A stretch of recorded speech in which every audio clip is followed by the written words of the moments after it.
Hey everyone, Reid Henrichs here, and today we're going to be talking about a republic versus a democracy. Alright, and a lot of times people get confused.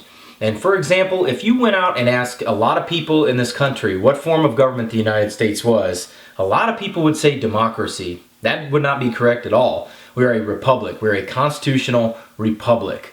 Okay, there's a lot of confusion as to why, and the word democracy gets used pretty flippantly quite a bit by not only people in this country, but even our leaders, use this word quite a bit incorrectly. So today what we're going to talk about is the difference between a republic and a democracy and how this word democracy keeps coming up and how and why it kept coming up, not that long ago when people started using it. Well, first let's differentiate between the two. All right, to start with, language is very powerful, folks. The words that we use matter. Okay, the meaning of these words matters. So when we use these words, republic and democracy, underline that each one signifies something very direct, something very explicit.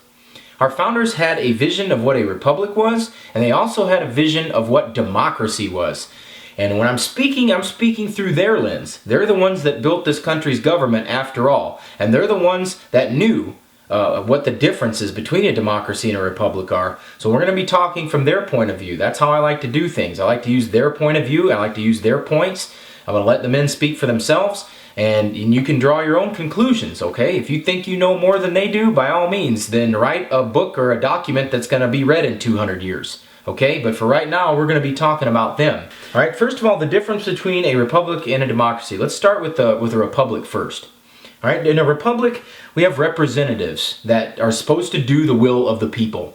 And it's very important that you understand something.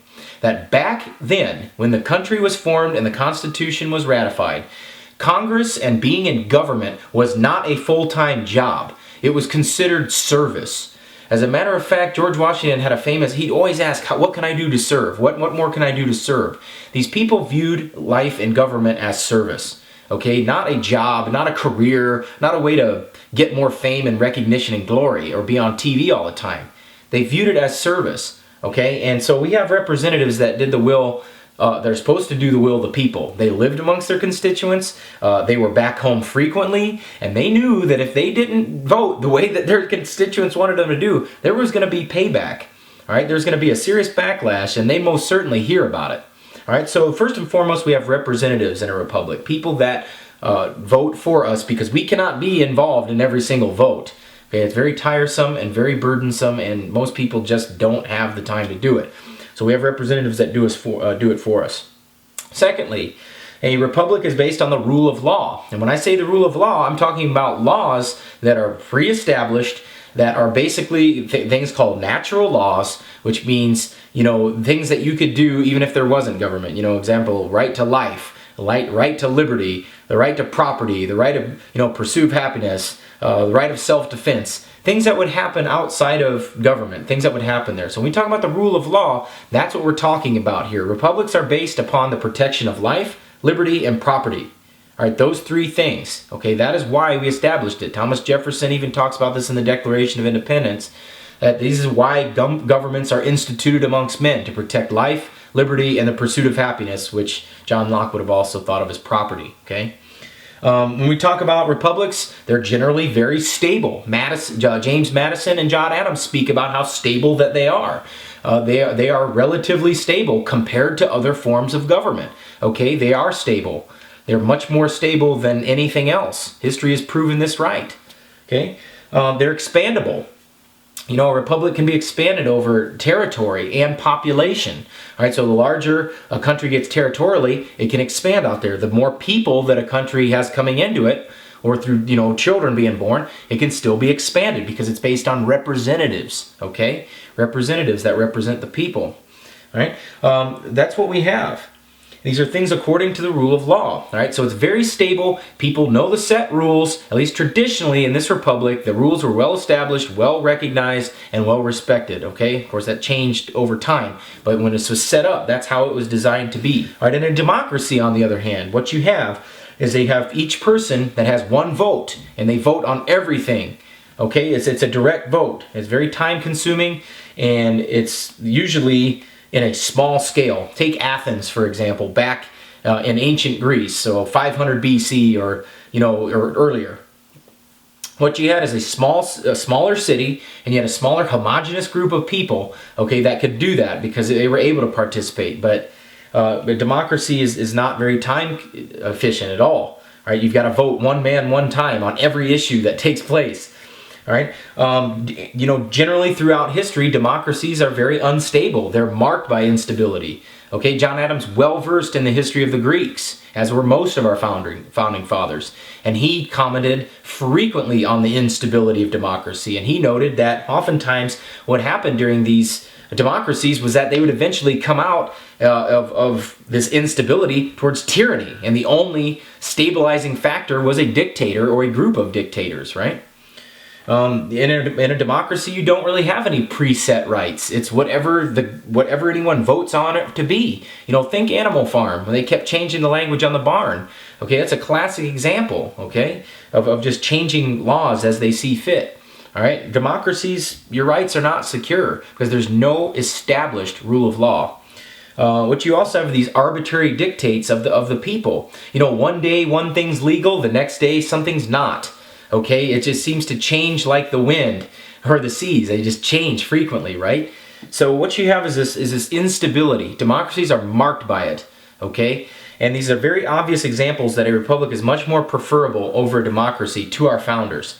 For example, John Adams, when we talked about the democracy, says this: remember, democracy never lasts long. It soon wastes, exhausts, or murders itself. There never was a democracy yet that did not commit suicide. He was talking about the Greeks mostly, okay? He knew that all this equal one man, one right, or one man, one vote, and all this, everybody has an equal say, that's good for a little while. But what eventually happens is that you get tyranny coming out of it. He knew it was unstable. So we also have James Madison, and what Madison said about democracies was, hence it is that such democracies have ever been spectacles of turbulence and contention, have ever been found incompatible with personal liberty or the rights of property, and have in general been as short in their lives as they have been violent in their deaths. Needless to say, our founding fathers didn't really think too much of democracy. Funny thing about it also is that democracy, the word democracy, is not found once in any of our founding documents. It's not found in the Bill of Rights. It's not found in the Declaration of Independence. It's not found in the Constitution. It's just not there. The founding fathers didn't want to talk about it, and if they did talk about it, then it was most certainly in a negative light. All right, so they understood this. How does this fit in with today? Are we a republic or are we a democracy? Well, unfortunately, folks, I hate to be the bearer of bad news, but it seems like we are degenerating into a democracy much faster than I would have liked or the founders would have liked. It seems like every day the country gets more unstable because it's really the democracy of our leaders. They just want to change stuff all the time. It's pretty safe to say that the rules change pretty frequently without the rule of law. And it's kind of sad to hear even our own president of the United States say that we're a democracy and that we want to spread democracy. It doesn't make any sense to me, and it wouldn't have made sense to any of the founders as well. Unfortunately, this is a trend that goes back way before most of us were even alive. The word democracy started being used in this country frequently in the early 1900s. And unfortunately, all this stuff, this word democracy, started being equated with somehow the will of the people. And unfortunately, the opposite has been true. What we've often seen proclaimed as the will of the people is really just the will of our leaders. We've got to have established rule of law. The Republic does that. We've got to have well-established standards so that everyone knows the rules of the game.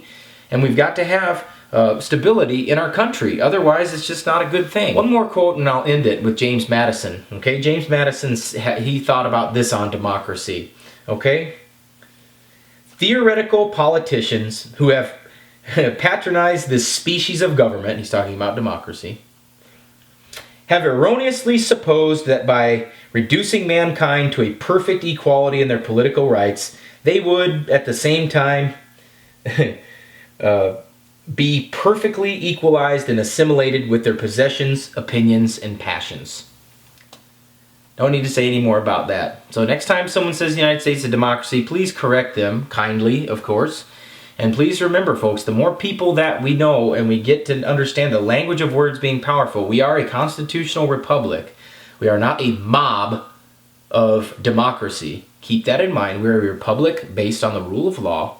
Please kindly correct them and let them know that they are wrong and that the word democracy does not appear in any of our founding documents for a very good reason. Hope you found this information valuable, okay? And this is Reid Henrichs reminding you that the lessons that we learn are written on the tombstones of others.